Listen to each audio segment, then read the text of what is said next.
selamat malam buat Mbak Rifki. Ini Mbak namanya memang Rifki atau Mbak Setiani ya, Mbak? Halo, selamat malam. Stiani harusnya.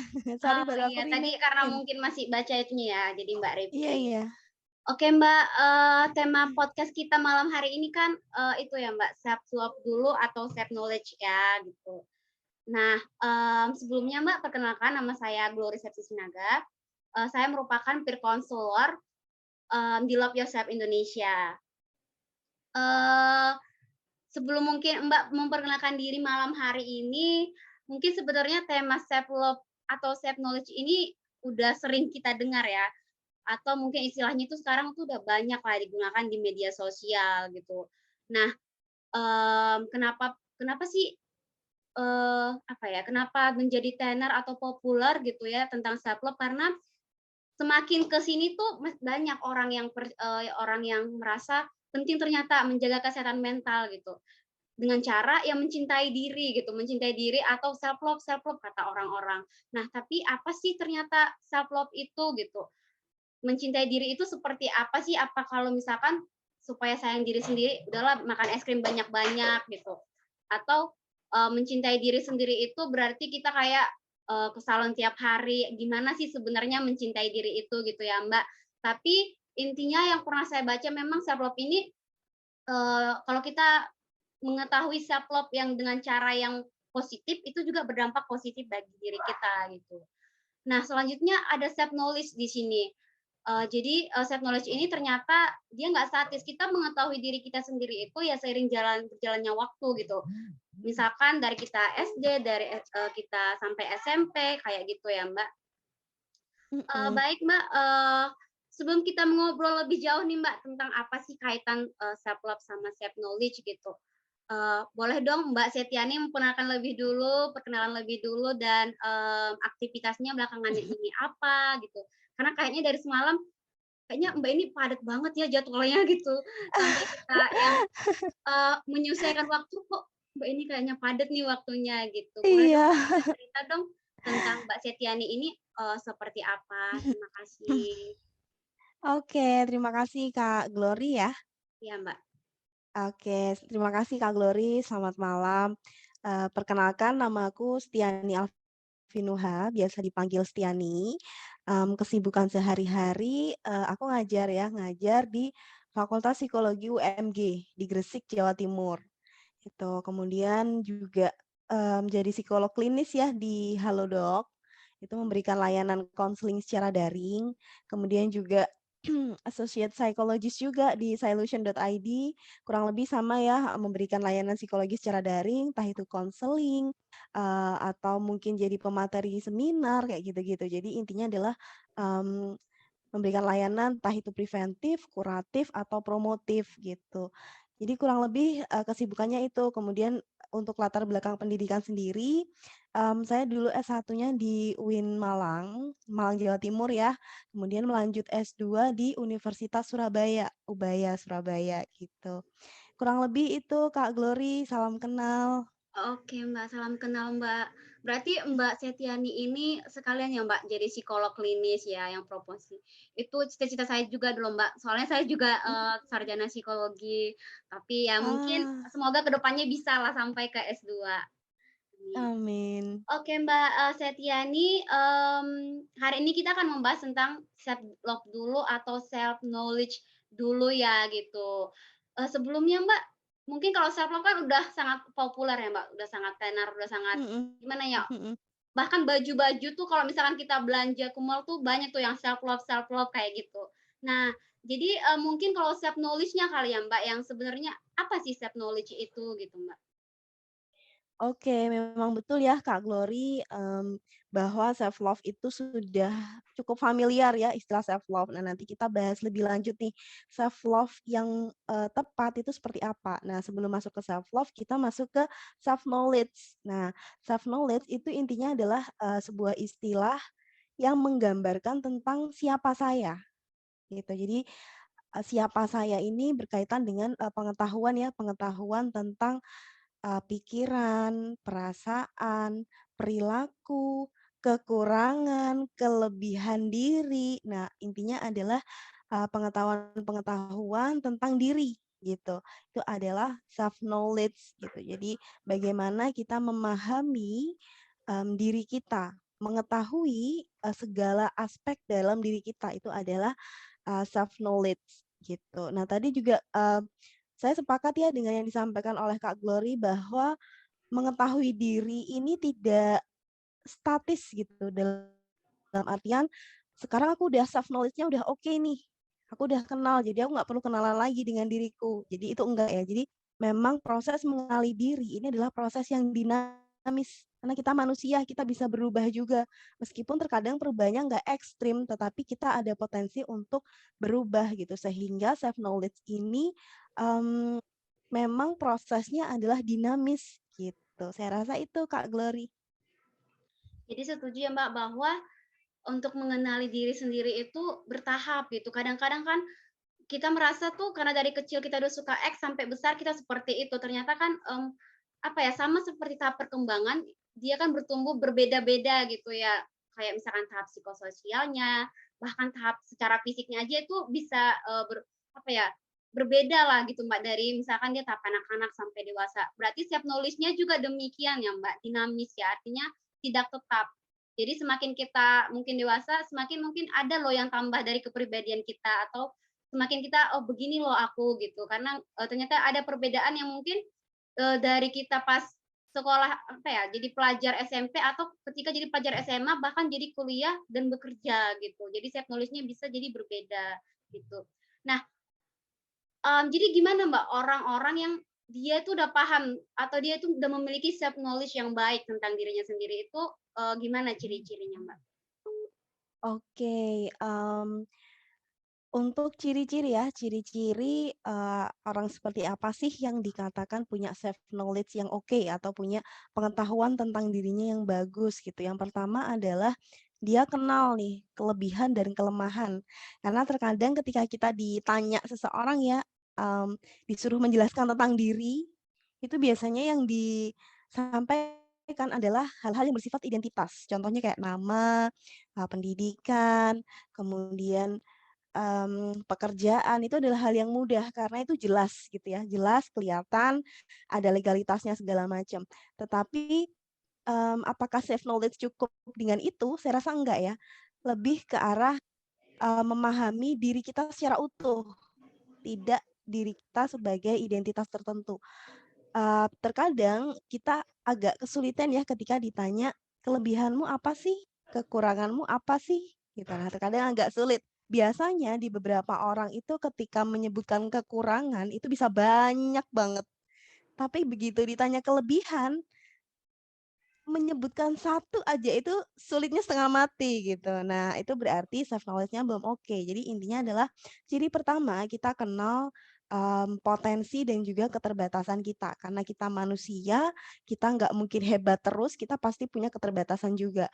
Kemudian yang kedua adalah mengenali perasaan dan pola perilaku kita. Nah, ini yang biasanya kelewat ya perasaan. Misalnya ketika menghadapi peristiwa yang nggak enak, perasaan yang muncul apa?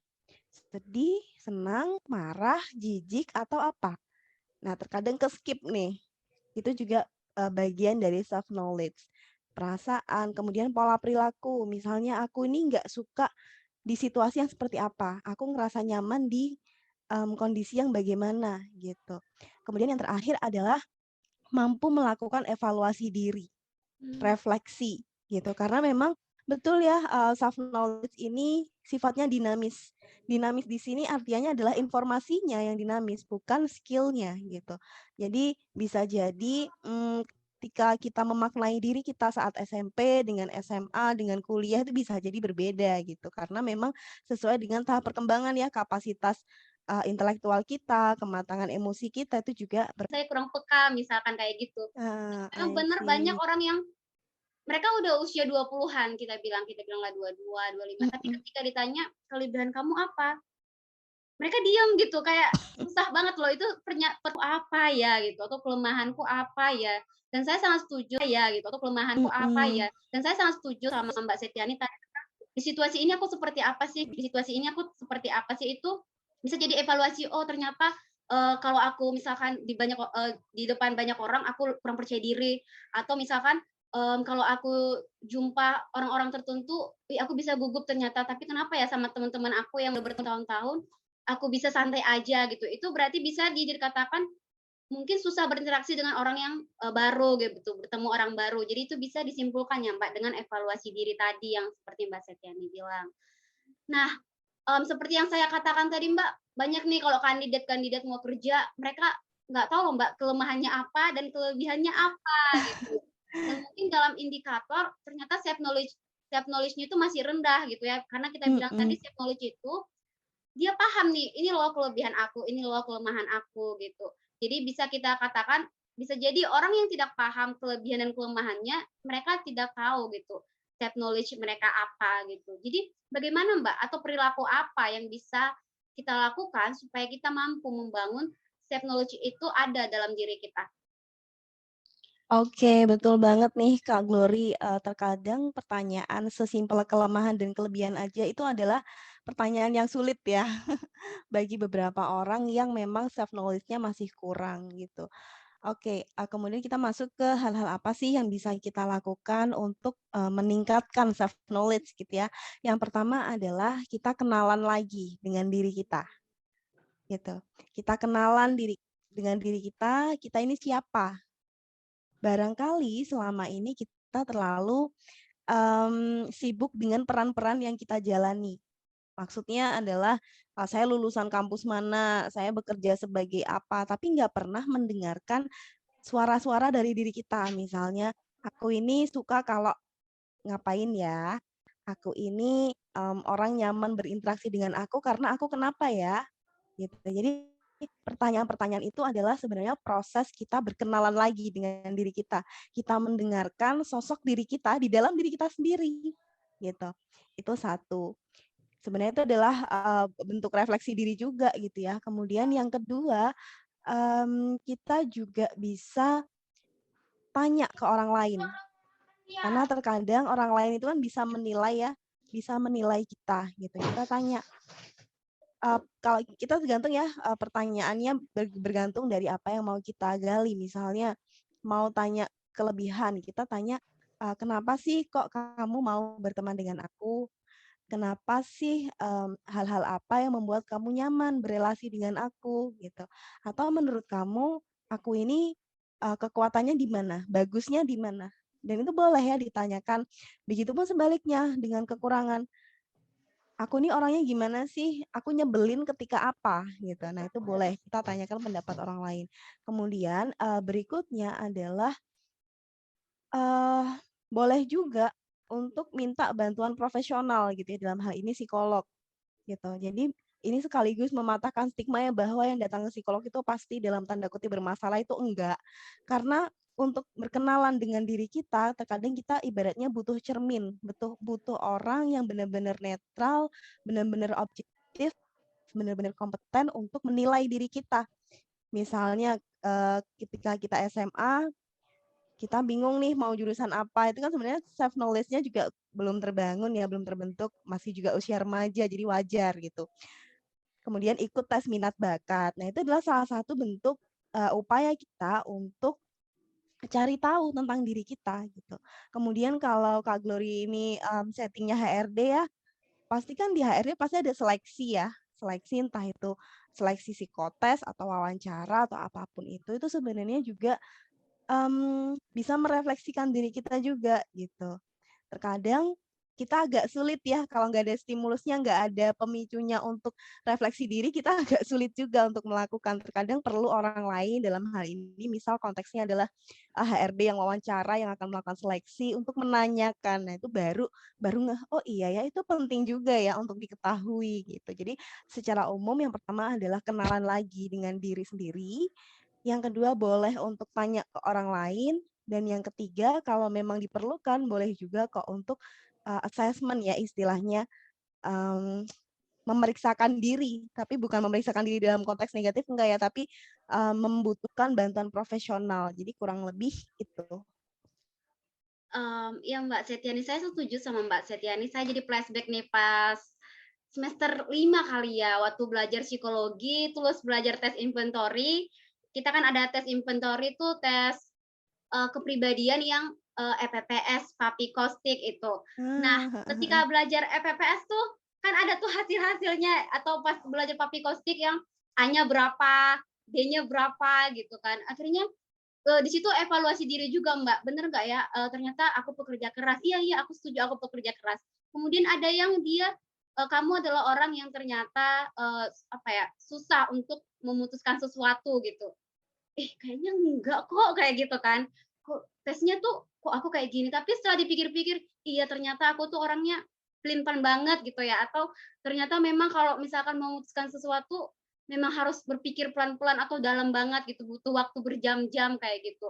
Jadi tes memang seperti yang Mbak bilang tadi, tes itu, tes, assessment itu benar-benar bisa mengevaluasi yang pertama kali kalau menurut aku. Mungkin nanti hasilnya ada yang kita, apa ya, pro kontra gitu, ada yang iya iya nih, aku nih kayak gini nih gitu, atau iya nih aku orangnya, apa ya, aku orangnya memang suka murung gitu ya. Dari misalkan dikasih dari psikolog ini loh hasil tes Papikostiknya atau ini loh hasil EPPS-nya gitu. Dan mungkin, kalau orang-orang yang pada umumnya ya, kalau pada teman saya tuh yang nggak mereka anak psikolog, itu mereka suka tes MBTI online yang, Oh, dia INTJ kah, INFP kah gitu.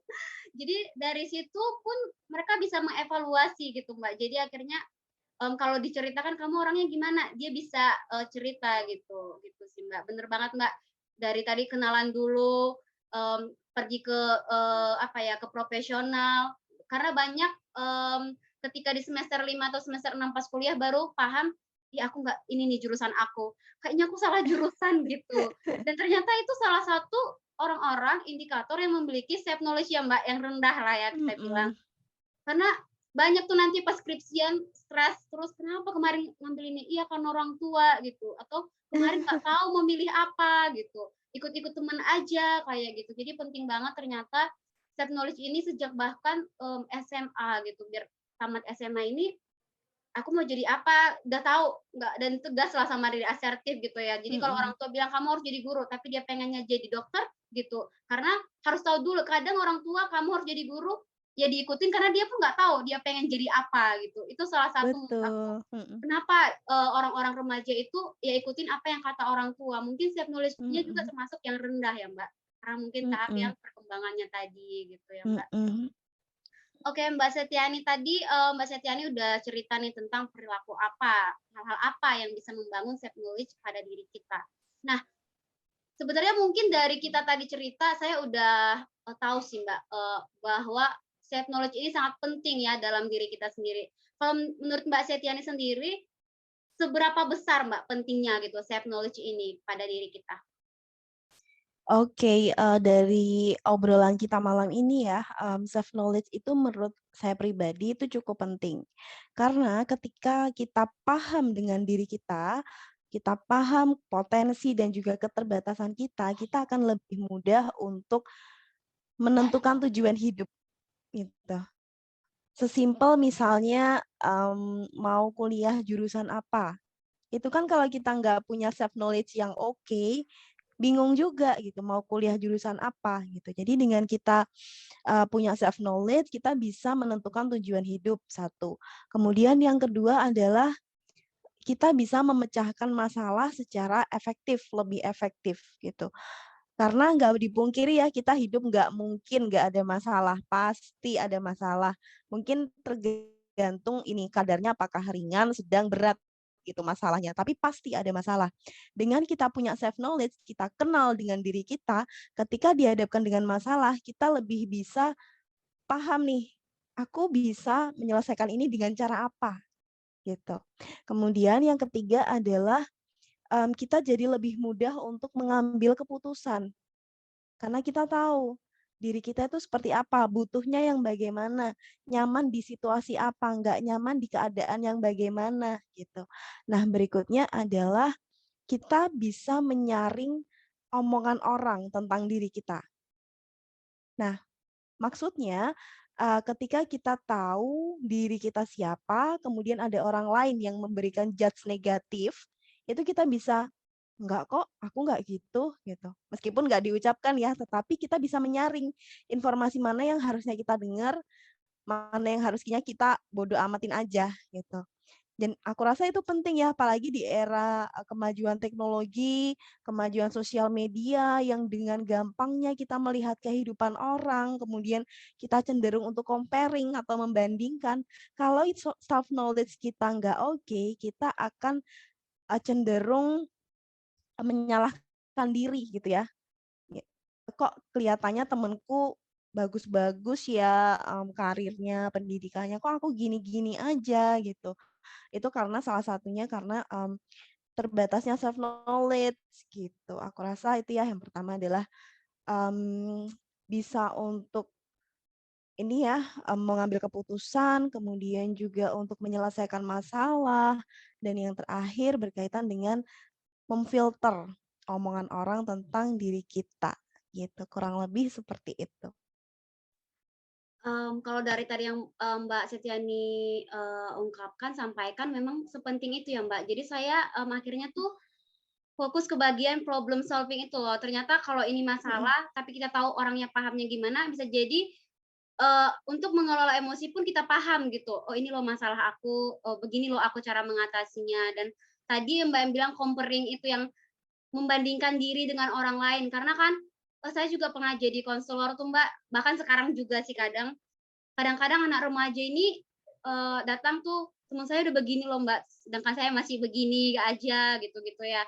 Tapi kalau kita punya self knowledge sendiri, pasti kita paham prosesnya kita itu seperti apa, kita hargain tujuan kita apa, gitu. Jadi, self knowledge ini pentingnya berarti ya berdampak sangat positif dan bahkan bisa dibilang, bisa, mengurangi misalkan gangguan-gangguan mental seperti cemas, jangankan sampai ke depresi, mungkin kayak ke overthinking lah gitu, "Nanti aku jadi apa ya?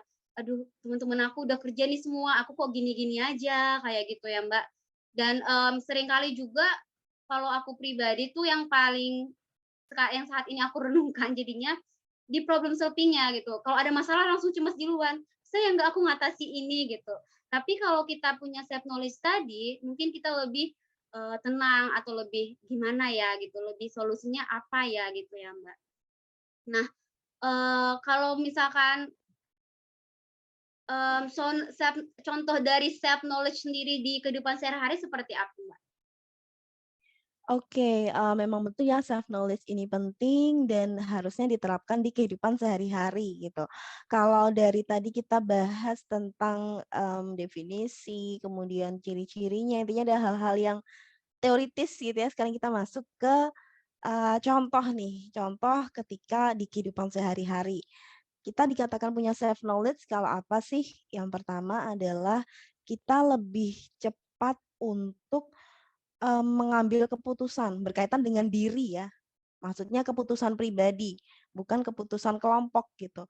Ketika sesimpel diminta untuk, ngambil jurusan, itu kan sebenarnya masalah ya. Kita dihadapkan pada masalah, kita harus memilih dari sekian banyak jurusan, kita harus milih satu atau 2 gitu. Nah, dengan self knowledge yang oke, orang-orang dengan self knowledge yang oke biasanya akan lebih mudah untuk menentukan pilihannya. Meskipun terkadang juga masih nggak spesifik ya, maksudnya, aku ini orangnya kayaknya nggak pinter-pinter amat di akademik, tapi, orang-orang tuh nyaman curhat ke aku misalnya. Nah, itu kan sebenarnya bisa membantu untuk, oh berarti aku ngambil jurusan yang sifatnya melayani, mendengar, apa, misalnya psikologi, BK, bimbingan konseling ya, psikologi, BK, kesehatan masyarakat, atau apa gitu, yang berkaitan dengan potensiku gitu, misalnya seperti itu. Meskipun dalam proses mengambil keputusan pun saya rasa nggak mungkin langsung, "Ya aku ini 100% pasti benar," enggak. Tetapi setidaknya dengan punya self knowledge itu akan lebih memudahkan kita untuk mengambil keputusan, gitu. Nah kemudian, yang contoh kehidupan sehari-hari penerapan self knowledge adalah, ketika kita sedang sedih, sedang cemas, sedang marah, intinya sedang merasakan emosi-emosi yang bikin nggak nyaman, kita tahu gitu. di situasi apa sih aku itu cemas? Misal aku cemas saat membandingkan diriku dengan orang lain. Nah, berarti kita bisa nih untuk kurangi perilaku itu. Atau ketika melakukan perilaku itu, kita tanamkan awareness ke diri kita, kesadaran bahwa yang ditampilkan orang itu hanya 15 detik kebahagiaannya, bukan keseluruhan hidupnya, gitu. Kalau kita paham itu rasanya akan lebih ringan ya bebannya, gitu. Aku rasa itu sih, Kak Glory, tentang penerapan dari self knowledge di kehidupan sehari-hari. Oke, Mbak. Berarti, paling, apa ya, paling simpel tuh pertanyaan, "Apa sih kelebihan kamu?" Atau, "Nanti mau ke Hmm, jurusan apa?" Gitu pas kuliah.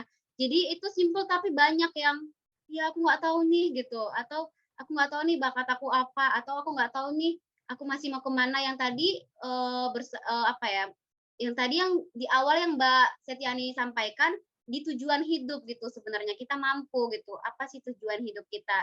Jadi, yang paling simpel dari mungkin penerapannya itu kita bisa memutuskan sesuatu yang misalkan berkaitan dengan hal-hal diri kita ya, Mbak. Mungkin kalau di situasi tertentu kan itu beda lagi gitu ya, kalau ada masalah di kantor, atau masalah di tempat kuliah, atau di mana, di rumah. Tapi pertanyaan-pertanyaan tentang kelebihan kamu apa gitu, apa kelemahan kamu apa gitu, mau kemana nanti gitu. Itu adalah, sesuatu yang seharusnya terutama kita udah menuju dewasa, gampang untuk diputuskan. Meskipun, di apa ya, di lapangan atau banyak orang yang masih banyak lah yang tidak tahu apa sih jurusan dia atau apa sih jurusan dia bakal kuliah gitu, banyak banget malah.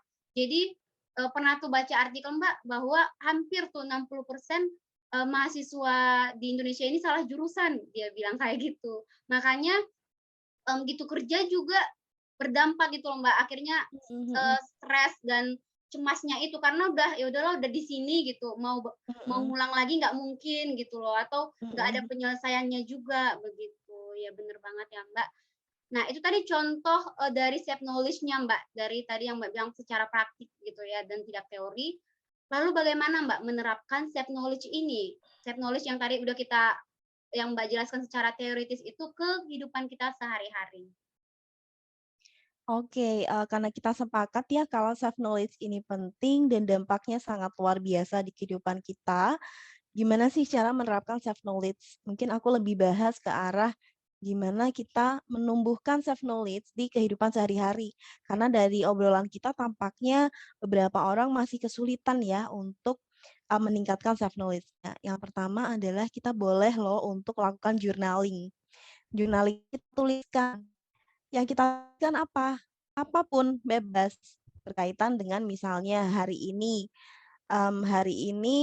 aku menyelesaikan masalah A, B, C, D, E gitu ya. Terus kemudian tuliskan juga perasaanku gimana, yang aku pikirkan apa, yang aku lakukan seperti apa, lalu hasilnya apa gitu. Masalah ini bukan selalu masalah yang besar ya. Misalnya masalah-masalah kecil berkaitan dengan mau makan apa, itu kan juga masalah. Kita juga dihadapkan pada pilihan gitu. Misalnya sesimpel aku hari ini tadi bingung mau makan apa. Kemudian yang aku rasakan ya bingung, kesel juga, udah lapar tapi bingung masihan mau makan apa. Terus yang aku pikirkan adalah misalnya, "Duh aku bego banget sih memutuskan gitu aja kok nggak bisa?" Gitu. Kemudian yang dilakukan apa misalnya scroll-scroll, ini menu-menu online untuk, beli makanan online segala macam, kemudian hasilnya apa, gitu. Kalau kita rutin lakukan itu, one day ketika kita baca lagi tulisan kita yang kemarin-kemarin, kita bisa jadi, kenalan lagi dengan diri kita. Oh ternyata aku itu, kalau lapar sulit ya untuk mikir gitu. Ketika aku bingung, aku tuh butuh dukungan loh, butuh diiyain sama orang lain, "Aku pesen ini ya Mah," "Iya." Nah butuh kayak gitu. Atau gimana gitu, intinya adalah kita tuliskan. Karena terkadang kita terlalu fokus ke masalah-masalah yang besar. Padahal untuk menyelesaikan masalah besar itu kita harus terlatih dulu, kita harus tahu dulu, self knowledge kita harus punya untuk menyelesaikan masalah-masalah yang kecil. Sesimpel pilih pilih menu makanan itu masalah juga gitu. Nah, mmm, yang kedua adalah penerapan self knowledge dalam menyelesaikan masalah. Kalau kita terlatih untuk mengenali diri, kita akan lebih mudah untuk, menyelesaikan masalah, menyelesaikan, hal-hal yang harus diputuskan berkaitan dengan tujuan hidup gitu. Aku rasa itu, penerapan self knowledge dalam kehidupan sehari-hari.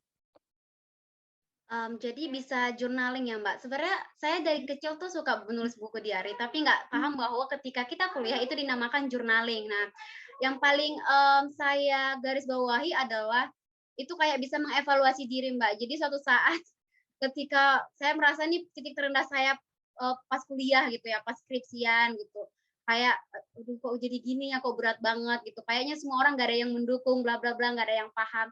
Akhirnya saya buka buku-buku diary saya gitu pas SMA, ternyata saya pernah loh di tahap yang kayak gitu juga, pernah cerita kayak, "Orang mama itu kayak gini, semua tuh pada cuekin aku," gitu-gitu, tapi ternyata bisa sampai di tahap ini gitu. Akhirnya lebih positif, lebih kayak tarik napas, "Oke, masalahnya di mana?" Gitu. Jadi bener journaling itu sepenting itu, apa ya, berdampak itu kalau menurut aku. Terima kasih Mbak Setiani. Nah, tadi kan Mbak, kita udah cerita-cerita tentang self knowledge yang sepenting itu di dalam, mmm, kehidupan sehari-hari ya. Semoga nanti mungkin orang yang mendengar podcast ini paham ya tentang, "Kamu jurusan apa?" Gitu, atau "Mau makan apa itu?" Akhirnya pas di kantor juga sering loh Mbak kayak gitu, "Udah laper, aduh mau makan apa ya hari ini?" Akhirnya nanya teman kantor, "Nitip ya?" Gitu jadinya. Karena ternyata itu masalah kecil yang tapi kadang kita nggak bisa kasih solusi apa-apa gitu. Bahkan untuk, Mhm. makan pun kita mikir atau bahkan nggak bisa di detik itu ngasih putusan kita mau makan apa gitu. Sepenting itu ya Mbak self knowledge itu. Nah, karena kali ini kita bahas tentang self love dulu atau self knowledge dulu, mungkin kita, kembali ke self love ya, Mbak. Mungkin walaupun sebenarnya self love ini sudah banyak lah yang tahu kayak mencintai diri sendiri, tapi mencintai diri sendiri itu sebenarnya yang gimana sih maksudnya, Mbak? Jadi kalau menurut Mbak Setiani sendiri, apa sih self love itu? Oke, kalau menurut saya pribadi self love itu adalah keadaan di mana kita bisa mengapresiasi diri kita. Minimal kita bisa say thank you ke diri kita. Jadi self love adalah keadaan di mana kita bisa apresiasi diri kita bisa menerima diri kita. Kalau menerima yang baik-baik rasanya gampang ya, menerima kelebihan itu mudah menurut saya. Tapi self love juga bagaimana kita bisa memeluk keterbatasan kita. Nah, itu yang nanti agak sulit biasanya. Jadi, self love itu adalah keadaan di mana kita bisa apresiasi, tidak hanya apresiasi keberhasilan kita, tapi juga bisa memeluk kegagalan-kegagalan yang sudah kita alami. Itu self love versi saya ya.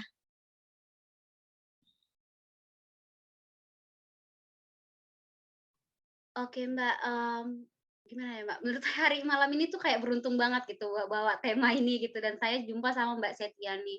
Karena memang benar, banyak orang yang, bahkan kalau cerita itu pun hanya kelebihan-kelebihan aja yang mereka ceritakan. Mereka jarang tuh ceritakan yang mereka bilang tuh kalau kelemahan aib gitu ya. Padahal itu kan bisa penting sebenarnya dievaluasi.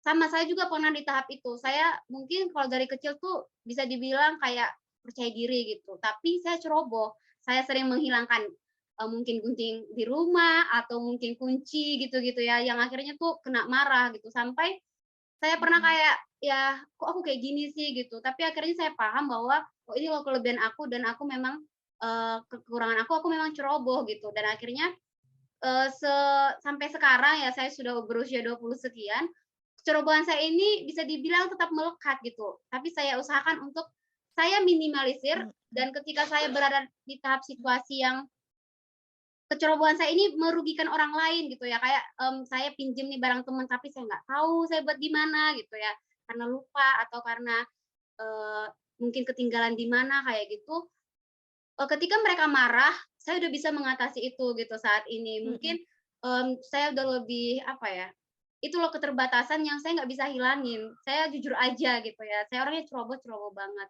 Nah, banyak orang di luar sana, mereka hanya mencintai diri mereka bagian kelebihannya aja, bagian yang mungkin mereka pintar main gitarnya aja, pintar, menarinya aja, tapi mereka nggak suka mereka dibilang, "Ih, kamu pencemas loh," gitu, atau, "Kamu susah ya berinteraksi sama orang lain," yang mungkin itu bisa disebut sebagai keterbatasan. Banyak orang yang nggak mengakui itu gitu loh, banyak orang yang nggak bisa menerima kelemahan seperti yang Mbak garis bawahi tadi, itu hal yang sangat sangat sangat susah gitu. Butuh waktu, apa ya, butuh waktu yang sangat lama gitu. Karena banyak orang yang, "Ih, aku suka banget aku yang ini, tapi aku orangnya nggak suka aku yang kayak gini," gitu loh. Kenapa nggak dia tetap bilang, "Aku suka yang ini dan aku tetap juga suka kelemahan aku." Jarang kita dengar, terutama di kalangan remaja atau dewasa awal gitu. Padahal ternyata, itu sangat penting ya, Mbak, untuk, mungkin balik lagi tadi sih, jadinya ke self knowledge juga gitu. Gitu ya, Mbak Septiani. Mmm Jadi contoh dari self love itu apa, Mbak? Karena kalau menurut aku pribadi, kadang orang merasa, mau ke mana gitu kan, "Ya nih mau hedon dulu, self love," dia bilang kayak gitu, gitu. Nah jadi, sebenarnya contoh dari self love itu dalam kehidupan sehari-hari itu seperti apa, Mbak? Oke, betul ya, terkadang self love ini bermanfaat iya, tetapi seringkali disalahartikan gitu. Jadi kalau, self love itu adalah kita bisa apresiasi diri kita, menerima kelebihan, merangkul kekurangan, tetapi terkadang disalahartikan gitu. Yang pertama, biasanya kesalahartian self love ini berkaitan dengan, memenuhi segala yang kita inginkan. Padahal konsep self love adalah kita, memenuhi apa yang kita butuhkan, gitu. Jadi tidak sebatas keinginan aja, tapi adalah jauh dari itu, kebutuhan. Contohnya, kalau keinginan ya, keinginan itu misalnya, "Aduh aku kayaknya stres deh, aku perlu self love nih, aku mau pesan makanan yang enak-enak," gitu. Apakah itu nggak boleh? Ya boleh-boleh aja, tetapi perlu dipertimbangkan. Misalnya dalam 1 minggu terakhir udah setiap hari makan makanan yang enak, yang nggak sehat gitu, dengan alasan self love gitu. Nah, itu saya rasa bukan self love ya, tapi karena kenapa tidak mempertimbangkan kebutuhan, tapi hanya fokus ke keinginan. Aku ingin makan ini enak kok, nggak sehat sih, iya, tapi enak gitu. Nah, bentuk self love di konteks yang saya jelaskan tadi apa? Contohnya, oke kalau memang aku, makan hari ini berantakan dalam artian makan junk food segala macam, berarti konsekuensinya weekend aku harus olahraga, gitu. Kita kan berarti, win-win solution nih, keinginannya dapat, kebutuhannya terpenuhi, kebutuhan untuk menjaga kesehatan, gitu. Betul sekali ya tadi self love yang diartikan. Nah kemudian contoh dari self love itu sendiri banyak ya. Yang pertama adalah yang pasti menerima kelebihan dan memeluk kekurangan. Kemudian berikutnya adalah berbuat baik ke diri sendiri. Ini yang terkadang lupa. Kita selama ini terlalu fokus berusaha menjadi baik untuk orang lain. Apakah itu buruk? Ya enggak juga, tetapi akan lebih oke kalau diimbangi dengan berbuat baik ke diri sendiri juga gitu. Perlakukan diri sendiri sebagaimana sebaik Anda memperlakukan teman baik Anda, gitu. Ketika teman baik kita lagi stres, kita biasanya kan nanya ya, "Eh, kamu kenapa kok stres? Aku bisa bantu apa?" Konsepnya sama, perlakukan itu ke diri sendiri, berbuat baik ke diri sendiri. Kemudian yang kedua adalah fokus pada diri saat ini. Misalnya, self love ini biasanya agak menurun ketika ada masalah ya, ada masalah kemudian dapat judge nih, dapat judge dari orang sekitar, udahlah dapat judge dari orang sekitar, diri sendiri juga kadang jahat juga, nge-judge juga gitu. Misalnya gagal gagal masuk perguruan tinggi yang diinginkan, itu kan hal yang nggak nyaman. Kemudian dapat judge, "Kamu dulu kayaknya pinter deh di sekolah, kok nggak keterima gitu aja, di PTN itu masa nggak keterima?" Itu kan menyakitkan ya. Sudahlah begitu biasanya pikiran yang muncul apa di diri kita, "Iya ya, aku nih kok bodoh banget ya, aku nih kok gitu aja nggak becus ya." Nah itu kan berarti kita nggak berbuat baik ke diri sendiri, gitu. Kemudian adalah kita fokus nih ke saat ini. Bisa juga dengan afirmasi positif, contohnya, "Nggak apa-apa, kamu udah berusaha, kalau hasilnya nggak memuaskan, nggak apa-apa, besok kita coba lagi ya," gitu. Jadi seolah-olah kita berdialog dengan diri sendiri, kalau diri sedang gaduh, sedang sedih, sedang down, ya gimana kita bisa memposisikan diri kita sebagai teman yang baik untuk diri sendiri, gitu. Dan yang terakhir, contoh dari self love adalah, mmm memahami bahwa setiap manusia itu punya perjuangannya masing-masing. Nah, ini yang membedakan self love yang beneran self love dengan self love yang disalahartikan. Karena terkadang, mmm, egois berkedok self love gitu ya. Misalnya, kerja kelompok kemudian, "Ah, aku nggak bisa nih, aku lagi stres banget, aku mau healing dulu," gitu, dengan mengabaikan tugas dan tanggung jawab yang dibebankan. Itu kan bukan self love menurut saya itu, ya itu egois aja gitu. Karena kalau kita benar-benar self love, kita akan paham kok bahwa setiap orang itu punya perjuangannya masing-masing. Mungkin perjuangannya bisa beda, tapi intinya setiap orang itu punya struggle-nya masing-masing. Nah, aku rasa, 3 hal itu tadi ya, kita bisa terima kelebihan kekurangan, kita bisa berbuat baik ke diri sendiri, kemudian kita juga bisa memahami bahwa, setiap orang itu punya perjuangannya sendiri-sendiri, itu. Iya bener banget, Mbak Setiani. Sering orang, mengungkapkan bahwa, apa ya, menyalahartikan self love yang tadi seperti Mbak Setiani bilang, karena, eee, gimana ya, jadinya balik ke egois atau self love gitu. Misalkan tadi ini seperti tertampar sih buat saya, yang tadi kan udahlah nanti aja tugasnya, apa ya, belanja dulu, shopping dulu gitu, sampai akhirnya, kita prokrastinasi. Daripada aku stres Mhm. karena tugas ini, mending aku maskeran dulu gitu. Padahal tugas yang tadi itu juga hal yang penting gitu loh, Mbak. Dan banyak juga orang, yang menyalahartikan self love ini kayak, apa ya, saya bilang, mungkin mereka tidak mungkin secara teoritis mereka nggak paham atau bagaimana dan sudut pandang dari kata self love ini harusnya orang tahu gitu loh, supaya self love yang salah itu seperti apa dan self love yang benar itu seperti apa. Karena kayak hedon-hedon yang tadi seperti teman saya itu bilang, itu bisa jadi self love yang salah gitu loh, ternyata itu keinginan gitu, bukan kebutuhan gitu. Dan tadi sangat, setuju buat, Mbak Setiani yang kalau misalkan kita suka makan yang memang makan-makan junk food, oke barengi sama olahraga gitu. Sering orang yang merasa makan junk food karena dia suka itu, dia bahagia makan itu, udah dia self love gitu, sampai di situ aja gitu. Baru akhirnya tuh, jadi stres, "Kenapa? Berat badan aku bertambah, aku gendut, aku obesitas, bla bla bla." Ternyata dalam kehidupan sehari-hari ketika kita melakukan sesuatu atau memutuskan untuk sesuatu, kita juga harus barengi apa sih dampak dan resikonya ini gitu, supaya bisa kasih juga gitu kan, supaya win-win solution seperti yang mmm, Mbak Setiani bilang tadi. Jadi Mbak, banyak tuh ya kayak teman-teman saya bahkan kita sama-sama anak psikologi gitu loh, tapi apa yang Mbak Setiani bilang tadi konsep self love yang salah itu banyak loh Mbak terjadi, bahkan di diri saya gitu, bahkan dan di teman-teman yang kita udah bilang, anak psikologi harusnya lebih tahu gitu ya, tapi ternyata kami pun sering gitu, sebagai mahasiswa kadang, mengartikan, self love itu. Jadi gimana kita menyikapi hal ini saat ini untuk orang-orang yang salah mengartikan self love itu, Mbak? Apa yang sebaiknya kita lakuin gitu?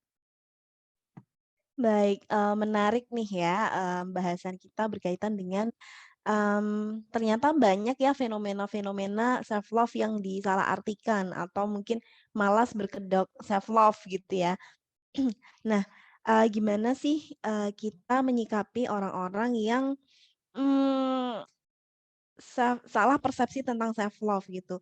Yang pertama adalah yang kita lakukan, mmm, sadari dulu ya, dari kitanya, maksudnya dari kita sadar bahwa setiap orang itu berproses, gitu.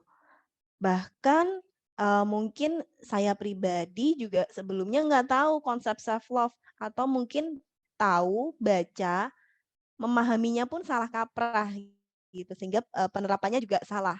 Tapi semakin ke sini seiring berjalannya waktu, semakin banyak belajar baru ngeh, oh self love itu begini begini begini. Jadi ketika kita sadar bahwa manusia itu berproses, kita nggak akan gampang untuk ngejudge gitu.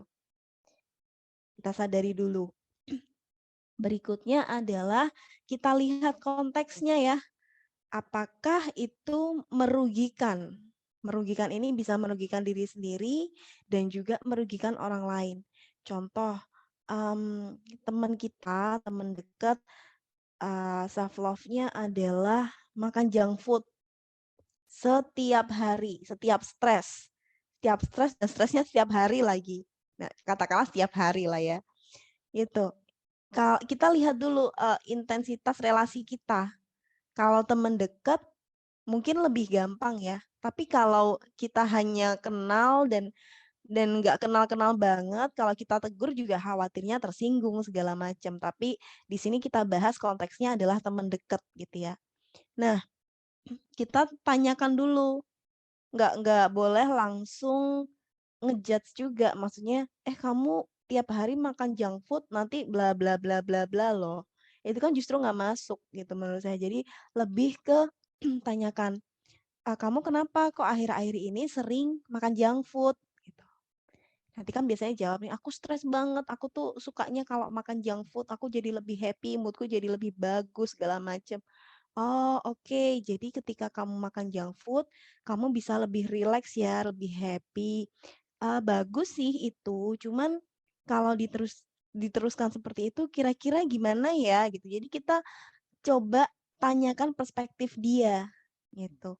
Kita tidak direct menyampaikan bahwa junk food itu berbahaya, bla bla bla bla, enggak. Karena semakin kita beri pengetahuan seperti itu, semakin orang akan defensif ya. Kalau kalau di psikologi kan ada konsep itu, gitu. Semakin dia mempertahankan dirinya gitu. Jadi kita tanyakan pertanyaan-pertanyaan yang reflektif gitu. Nah, nanti kalau sudah mentok, oke, misalnya kamu udah seminggu ini makan junk food nih, mau nggak olahraga bareng untuk mengeluarkan lemak-lemak dari junk food yang sudah dikonsumsi gitu. Jadi intinya adalah bagaimana cara kita menyikapi orang-orang yang mensalahartikan self love. Yang pertama adalah kita sadari bahwa setiap manusia itu berproses. Barangkali pemahaman mereka tentang self love ya sebatas memenuhi keinginan, tidak memperdulikan kebutuhan. Dengan kita sadar, kita tidak akan mudah untuk judge. Berikutnya adalah dekati dia. Tanyakan, kenapa kamu melakukan ini?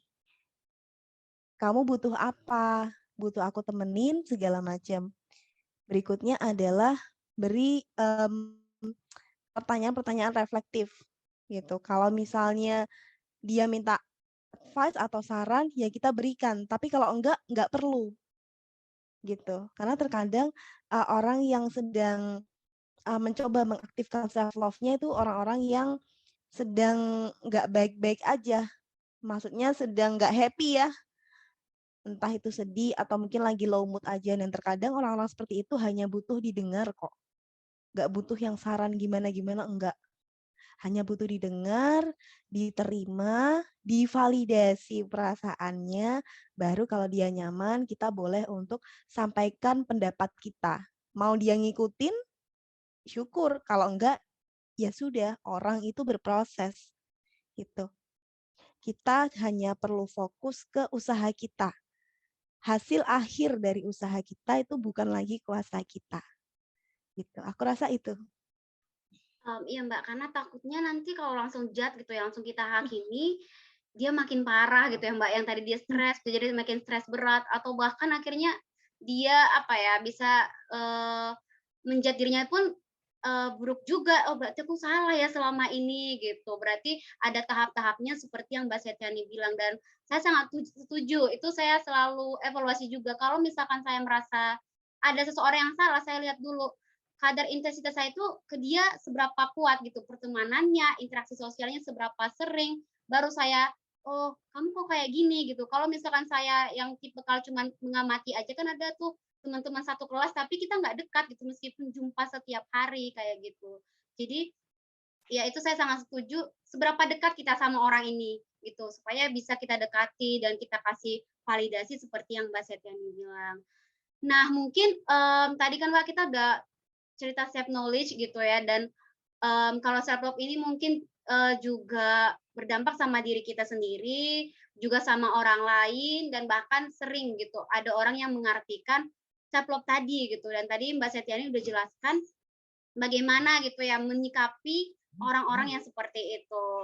Nah, kalau menurut Mbak Setiani sendiri, apa perbedaan self knowledge sama self love, Mbak? Oke, sekarang kita masuk ke perbedaan ya. Kalau self knowledge itu kita hanya perlu menjawab kita ini siapa. Simpelnya gitu. Jadi self knowledge itu adalah pengetahuan kita tentang diri kita sendiri. Tidak terbatas pada identitas. Identitas kayak nama, usia, pendidikan terakhir, kan hanya identitas. Tapi lebih dari itu. Kita tahu kita ini orang yang bagaimana, potensinya apa, keterbatasannya apa, happy di situasi yang bagaimana, sedih di kondisi yang seperti apa. Intinya adalah pengetahuan tentang diri. Kalau self love lebih dari itu ya. Self love itu adalah kita bisa kasih apresiasi ke diri kita. Yang perlu diapresiasi apa? Kelebihan dan juga keterbatasan. Dan yang paling penting diapresiasi adalah proses. Terkadang lupa nih, prosesnya nggak diapresiasi, usahanya nggak diapresiasi, hanya hasil akhirnya aja yang diapresiasi. Ya kalau hasilnya bagus, kalau hasilnya buruk biasanya justru menjudge diri sendiri. Nah, kayak gitu. Jadi kalau self knowledge itu adalah pengetahuan tentang diri, kalau self love adalah bagaimana kita bisa menerima kelebihan dan memeluk kelemahan kita. Gitu. Jelas banget ya Mbak perbedaannya. Nah, kalau menurut Mbak Setiani sendiri, self love dulu atau self knowledge dulu, Mbak? Oke, menarik nih. Self love dulu atau self knowledge dulu gitu. Kalau menurut saya pribadi, kita harus self knowledge dulu, baru bisa self love. Kenapa? Kita harus tahu dulu kita ini siapa, potensi kita apa, keterbatasan kita apa, hal-hal yang bikin kita nggak nyaman itu apa. Baru kita bisa peluk dengan self love. Gitu. Jadi rasanya agak sulit ya kita self love tapi nggak punya self knowledge. Nanti justru jatuhnya jadi self love yang ini ya, yang kurang tepat gitu. Misalnya dengan sangat sering makan junk food, dengan sangat sering um, memenuhi keinginan tapi mengabaikan kebutuhan gitu. um, Memenuhi keinginan boleh, tapi harus diimbangi juga dengan kebutuhan diri kita. Nah, kita taunya keinginan, kebutuhan, kelebihan, keterbatasan, segala macam. Itu dari mana? Ya dari self knowledge dulu gitu. Sehingga rasanya akan lebih mudah kalau kita self knowledge dulu baru self love. Jadi sangat jelas bahwa self knowledge dulu gitu ya Mbak, karena memang kalau kita mengetahui atau memiliki pengetahuan diri kita yang tepat, pasti memberi self love-nya pun tepat gitu. Jadi tidak self love itu tidak disalahartikan gitu ya, tadi seperti makan junk food, karena kita tahu kalau junk food ini bisa berdampak negatif, oh kita barengi apa sih yang positif gitu.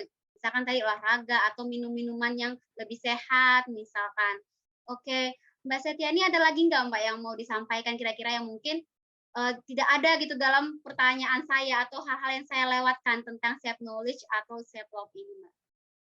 Oke, sebenarnya sudah cukup terwakili ya dengan obrolan kita malam ini, tapi lebih, saya merangkum dan kasih, closing statement kayak quotes gitulah, untuk reminder kita bersama ketika kita sedang di masa-masa sulit gitu. Mmm, Yuk kita kenalan lagi dengan diri kita. Yuk kita tanyakan ke diri kita, "Kamu maunya apa? Kamu happy di situasi yang bagaimana? Kamu sedih kalau apa? Barangkali selama ini kita mengabaikan diri kita. Kita terlalu fokus membahagiakan orang lain, kita terlalu fokus mencapai target hidup yang nggak ada habisnya, kita terlalu fokus memforsir diri kita sampai kita lupa untuk say thank you pada diri kita. Kita lupa untuk diri kita ini juga butuh disayang loh. Diri kita ini juga butuh dipuk-puk. Diri kita ini juga butuh didengarkan suaranya. Diri kita ini juga butuh untuk diizinkan untuk lemah. Diri kita ini juga butuh untuk ditemani gitu. Jadi yang mau saya headline adalah yuk kita sama-sama kenalan dengan diri kita dan proses mengenali diri itu tidak cukup hanya sekarang, tapi seumur hidup. Kalau kemarin-kemarin belum kenalan, yuk kita kenali juga diri kita. Aku yang kecil seperti apa, aku remaja bagaimana, aku yang sekarang seperti apa. Kalau kita sudah kenal, kita tahu potensi, kelemahan, luka, atau mungkin ada trauma, yuk kita peluk sekarang, kita cintai. Nggak apa-apa kalau kalau kemarin-kemarin bikin kesalahan, nggak apa-apa. Kita perbaiki ini bareng-bareng ya, gitu. Aku rasa itu. Terima kasih banyak loh Mbak Setiani, karena itu kayak self reminder sendiri buat saya. Saya pribadi juga tipikal yang ambisius, bisa dibilang target terus sampai lupa udah makin kurus gitu ya. Udah udah nggak pernah lagi jalan-jalan kayak gitu. Jadi pas Mbak Setiani bilang yang semua yang Mbak bilang itu tadi kayak buat saya terharu sih. Ya aku udah sampai mana ya gitu, aku udah gimana ya gitu. Nah, kayaknya nggak terasa nih Mbak, waktunya sudah 1 jam. Mbak Setiani benar-benar luar biasa. Semoga sehat-sehat selalu ya Mbak. Kalau saya bilang nanti ke mungkin ke foundernya LIS nanti Mbak Setiani bisa ngisi yang mungkin tema-tema lain gitu karena penjelasannya sangat luar biasa kalau menurut saya buat malam ini dan semoga nanti kan ini podcastnya bakalan dibuat di Spotify LYS buat yang mendengarkan benar-benar bermanfaat bagi orang-orang yang mendengarkan. Terima kasih banyak buat Mbak Setiani loh Mbak atas waktunya dan mungkin juga udah deal waktunya jam 6 gitu ya dari yang tadinya jam 2 siang. Itu berarti banget loh Mbak buat saya. Semoga apapun aktivitas Mbak Setiani, keluarga tetap dilindungi Tuhan Yang Maha Esa. Baik Mbak, untuk Oke, podcast amin. malam ini terima kasih banyak. Saya akhiri. Selamat malam buat Mbak Siti.